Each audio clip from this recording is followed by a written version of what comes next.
I'm going to give you a complete list of my most powerful sales tactics I've used to generate millions of dollars for myself and my clients. These are some of the strategies the top companies in Silicon Valley use to generate millions. And I'm going to show you how you can use this for yourself by compressing all these learnings into this single video. So the first tactic I have for you is going to be called perceived control. You want to make the other person feel like they are in control of the entire sales situation. But in fact, the salesperson is always in control. So let me give you some examples. One technique I often use is asking questions and allowing the prospect to give me a yes or no. So when they give me a yes, it's going to make them feel like it was their idea and they gave me permission to move on to the next step. For example, let's say I'm in the beginning of a meeting and I say, hey John, do you mind if we go ahead and get started? The other person's going to say, sure, sounds good. So I was able to control the conversation, start the meeting, ask a question, and then John will say, sure. So now because he allowed me to get started, this person feels like they are in control, but actually I am the one in control. Let me give you another example. So if I'm about to pitch my products and services, but I don't want to come off as salesy, I could say, hey John, now that I understand some of your challenges, do you mind if I go ahead and tell you how I think I might be able to help you? Of course, he's going to say, sure, sounds good. Please tell me how you can help me make more money. So using this techniques to make the person feel like they're in control is extremely powerful because nobody likes a pushy salesman that's trying to sell you something you don't need. But by asking questions and always getting the yes, then it allows the prospect to feel like they're in control. And the goal is you want to do this through the entire sales process from the beginning, middle, and all the way through. Now I'm going to give you a very powerful technique, and some people have even called it manipulative when I explained this to them. So it's going to be called mirroring. So mirroring is essentially when you copy a person's body language, their tonality, the words that they say, even the way they dress. In some cases, people trust others who are just like them. And if that person trusts you because you are like them,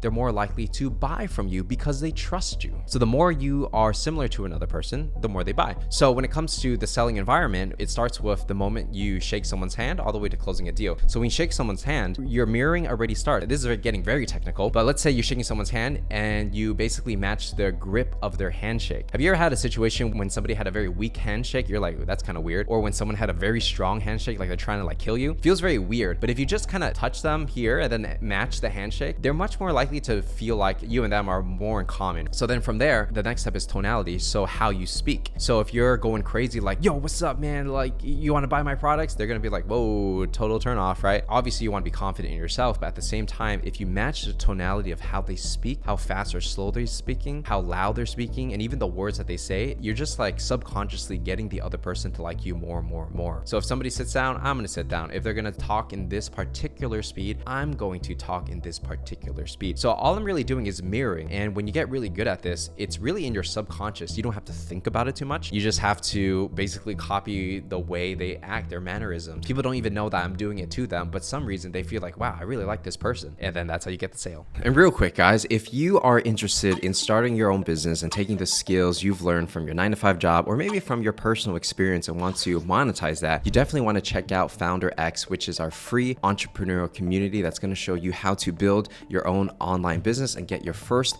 paying clients in 6 weeks. Now, the link is in the description to join this free school community where we're going to have free courses for you guys, free weekly Q&As, as well as one-on-one founder clarity calls so you can get clear on what your entrepreneurial goals are and see how we might be able to help you.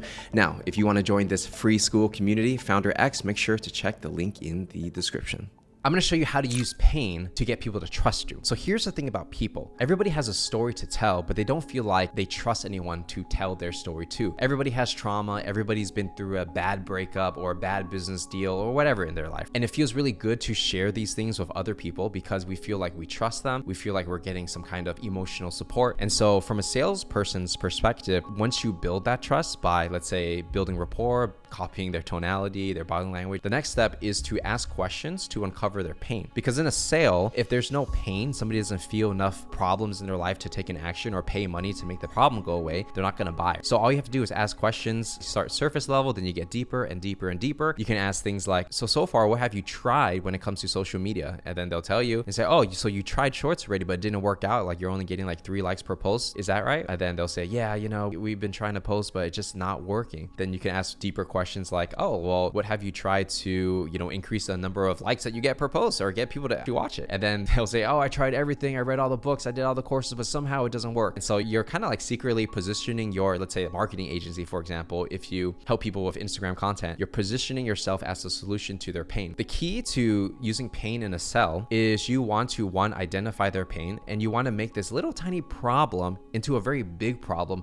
so big it becomes a priority on their radar, and that allows you to easily sell your products and services. For example, if I was selling services on how to growth hack somebody's Instagram account, I'll be like, look, man, like you're killing it on YouTube, your shorts are blowing up, your long form's blowing up, but I really think that you're missing an opportunity to grow on shorts. There are these other creators in your particular niche, and they've been crushing it. They've been getting so many quality leads and getting more clients from that it's now a profit generating asset for them, and they don't have to do anything because they're just reusing content. Yeah, you're doing YouTube and things like that, but in the future, it's going to get more and more competitive, especially on Instagram. And right now, in my personal opinion, for your particular niche, it's not saturated at all. So if you wait until later, you may not have the same opportunity to grow as quickly. Because I think you make amazing content on YouTube, I'm very confident I could take that content, cut it up, put it on shorts, and blow you up. See, that's how I would pitch those kind of marketing services. If I just said, hey, like I'm going to do shorts for you, it doesn't sound that interesting. If I first dive into the problem of, have you done shorts first? Why did you fail? And then I create more problems of like your competition is already doing it. Now it becomes something that's urgent, and they're more likely to buy because of these urgencies and these pains and the fear of missing out. Everybody has a latent pain. A latent pain is a pain they have, but they don't know they have. And so it's a salesperson's job to make them aware of that problem. Only when they are aware of the problem are they in the mindset to actually fix it and buy something to solve their problem. And there are situations where I've sold new consulting services to different clients, and it would be a situation where I don't have a website for this thing. I've never sold it before. I don't even know 100% if it works, but I really do believe that I can help them. So what I do when I'm selling something new is like, I just ask them their problems and I say, hey, do you mind if I share how I think I can help? And then I just remedy all their pains based on the problems they tell me. But it only works because I would spend like an hour understanding their problems, and then I would say, I think I might be able to help. This is very different from saying, hey, let me do this for you. And they'll be like, why should I trust you? And so understanding their pain, allowing them to speak about their pains is going to build that trust with you and them for you to finally pitch your products and services. You want to combine these two psychological elements, right? Number one is build rapport, build that trust. Number two is identify the pain, let them talk about their pains, really make that pain really big. And what happens if you actually get to this stage is that person trusts you so much that when you finally pitch your product or service, they're just much more likely to hear because of that journey you took them on. Now, tying it to make this even more powerful is creating a desired dream scenario for your prospects. So everybody has this pain, and you think of it like point A, and then there's point B where they have a desired outcome of what they want their life to be like. What you want to do is get them to tell you what their desired dream state is. So you cannot force what you think their life should be like. You should ask questions to encourage them to share with you what they want. A lot of reasons for why people are motivated to buy or be successful in something is usually not a business thing, it's a personal reason. So it might be like, I want to make this amount of money because I need to support my family because I just had a child. It's usually those things that motivate people the most. And so when you get close enough to somebody, like believe it or not, even if it's on the first call, if you ask these questions the right way, they will tell you like their deepest, darkest fears because they trust you enough and they believe that you can help them. So that's when selling becomes extremely easy, because if you have something that can actually bring value in their lives and you help them achieve their dream state, then they're willing to tell their dreams and things with you. And then all you're really doing is saying, hey, I know your problem. I know where you're trying to go. I know how to help you. I've helped people in your situation do it before. I've done it for myself. And if it doesn't work, I will give you your money back 100%. So now it's becoming a very easy sell. And bonus tip on top of this is you want to ask them what's stopping them from their dreams. If they could already achieve what they want, they would have done it already, but there's something stopping them. Maybe they don't have the knowledge, the skills, or maybe they need some kind of help. When you ask them, hey, so like you seem like a very smart person and you're very capable. I'm just curious to know, why haven't you got to where you want to go yet? And they will say, oh, I've been trying, but, and then they will tell you that big but right there. So what you want to do as the salesperson is say, okay, I think I might be able to help with my solution and remove that blocker so you can get to where you want to go. That's really all selling is. There's no high pressure. It's just so logical how you're going to get them from point A to point B, but it's also very emotional because they trust you so much, assuming using all the strategies that I'm sharing with you right now. Now I'm going to show you how to get get people to sell themselves by being negative and doing the opposite of what people expect. So I'm going to give you an example in, let's say, like dating and relationships, right? This is about sales, but I think it's a funny example. So I remember when I met my girlfriend at the gym, I saw her, I thought she was cute. I wanted to start a conversation. So I just cold approached her, said, "Hey, how's it going? I'm Patrick. Great to meet you." And we just started talking. And then from there, I ended the conversation early. "Okay, I'm going to go now and do my workout, but let me get your contact and then I'm going to go." And then we exchanged contacts, and she probably was thinking like, oh, like he ended the conversation pretty early. So I left and went to do my thing. As she was leaving, she came back up to me and then she said, "Hey,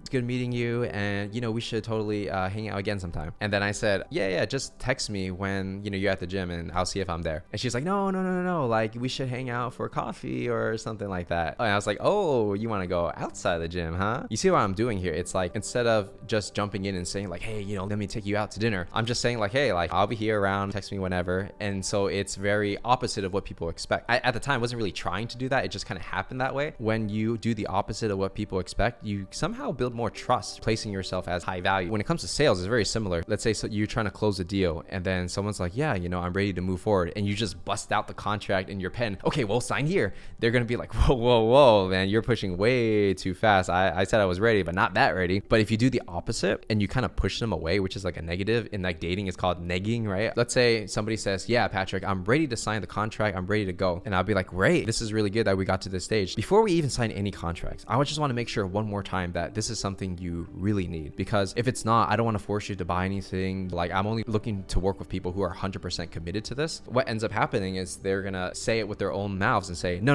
Patrick, you don't understand. I am committed to this. You already know you're going to get the sale, but by doing the opposite of what people expect, you're going to get them to sell themselves. And now they're saying, "No, I want to buy this thing that Patrick is offering because I want to achieve my goals." It's not you telling them that. They're telling you that, and they're trying to say, "Hey, I want to buy from you. Please work with me." And so now it changes the entire dynamic of the sales relationship. So that's pretty much how it works when you use negatives. So I'm going to show you how to use scarcity to increase the demand of your product and also get your customers to sell themselves. So what is scarcity really? Scarcity is basically how limited the supply of something is and how that's going to affect supply and demand. So the less there is of something, the more demand there naturally is. So for example, one time I went to the Rolex store and I said, "Hey, if I were to buy like this watch, how would I do that?" And they said, "You can't buy any watches at the store, but we can get your email and name and phone number, and when it comes in stock, we'll let you know." It's been like a year. They never called me back. As you can see, it creates this fake demand, right? Could they sell me that watch right there? And do they have the manufacturing capability to do it? Absolutely. But they choose not to, and they choose to sell their watches to certain type of distributors to create that scarcity, which increases the demand for their product, which keeps the prices of their watch healthy on the secondary market. If you're selling consulting services and you're selling your time, for example, you can say, "Hey, look, right now I already have 4 clients. We only have capacity to do 5 at a high level. Now I am talking to you and this other person. Personally, between you and I would rather go with you. So if you could make the decision by this day, I would really appreciate that." And they would be like, "Okay, like Patrick's in demand. Obviously, if I don't tell him I'm going to work with him this week, then he's going to go with the other guy. Then he's fully booked. Then I can't do with that. I got to find another consultant." See,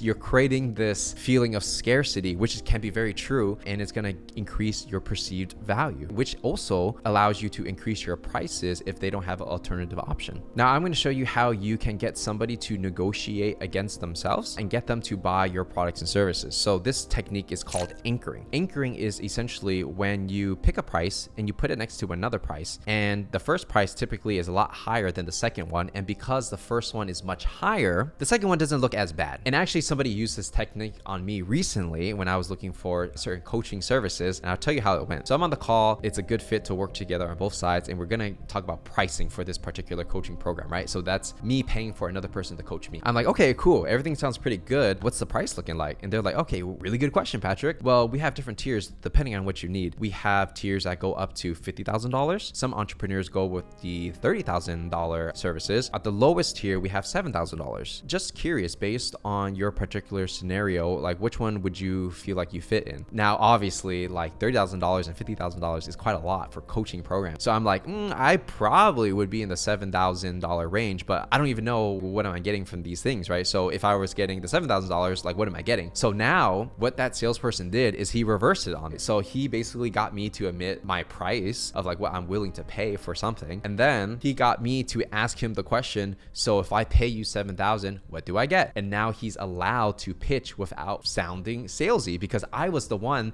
that asked him, what do I get in this package? And then I'm also the one to ask him, if I paid $30,000, what would I get? And so that's how you anchor somebody to make the price of $7,000 feel much cheaper. Let me show you a reverse example of how anchoring will change the perception of $7,000. So if he said our lowest end is going to be $2,000 and on the high end it's $7,000, and for really high level entrepreneurs it's $30,000. What ends up happening is I'm going to be like, oh, now I want to spend $3,000. $7,000 seems kind of expensive, but because by anchoring the price is so high and making the lowest one $7,000, I'm more willing to buy it because of that price anchoring. So the key lesson there is just shoot high, because it's all perceived value anyways. Another way to anchor if you're negotiating is, let's say you're willing to accept $7,000. If you start off with, hey, normally it's going to cost $12,000, but if you can get the deal signed by the end of the month, we can actually reduce it to $10,000. So what ends up happening in this situation is you're willing to accept 7, you told them 12, but if they sign by the end of the month, they're going to get 10, so they get a deal. So they're going to say, I would love to get 10, but is there any chance we can reduce the price from 10,000 to 8,000? And then you can basically say, okay, we could do that, but we got to take out these services. Or we could do that. If we do that and I get this special discount for you, I'm going to need to get that deal signed by the end of the week. And they might say, yeah, that's fine. I want that $4,000 off, but you're willing to accept 7. So what's going on here? Well, in B2B sales, like, you don't put your price on your website, so you can say your price is whatever you want. It's all perceived value, like I was saying. So that's how you would anchor high and let them negotiate against themselves, and just keep offering things that allow them to get discounts until they get to a price that they're willing to accept and you're willing to accept as well. So you never want to give them the price that you want off the bat, because they always want to push you lower. So you have to know, like, hey, they're going to push you lower anyway, so start high and let them negotiate down. I'm going to show you how to diffuse any conflict and turn your customer objections into opportunities for you to sell your products and services. So conflict usually arises from 2 things. 1, a difference in philosophy. Number 2, a misunderstanding. And for most sales situations, it's going to be a misunderstanding, not necessarily a philosophy. So the first thing you have to understand is your goal is to get to the truth. It's not to be right or wrong. So if you never want to get defensive and say, oh no, our prices are this, I know I'm valuable. No, nobody cares about you. What you want to do is just try to understand their situation. So if they say something like, hey, I think your prices are way too high. I talked to your competition. Everybody's cheaper. So I'm not really understanding why I should pay what you're asking if I'm not getting more value. So the first thing is you just have to kind of hear and feel what they say, empathize with them. So I would say, hey man, I totally get where you're coming from. I get you talk to all these other people who supposedly have similar services to me, and they're charging a cheaper price relative to what we're talking about today. Is that right? And they're gonna be like, yeah. All I'm really doing is empathizing with them, summarizing what they said to show them that I actually listened, not getting defensive, to show I'm on their side. I'm trying to help them. So from here, a common technique is to reference a previous client. So it's like this feel, felt, found formula. I hear what you're saying. Some of our clients felt the same way. What they found was that when they worked with these other guys, they said they could do this and that, but in the end, the services that they were promising and the results they were guaranteeing just never came to fruition. So after working with those guys for a month, and they switched over to us to see if we were any different, because of our higher prices, we were able to provide a much higher quality service and get them the result they wanted. On the surface, it might be the same, but we're talking about customer testimonials and happy clients. I think our testimonials kind of speak for themselves, and I can do you one better. If you would like, I can actually set up a meeting between me and one of our happy clients who felt the same way you did, and after working with us, he can kind of explain the differences between me and maybe the other guys that you may be talking to.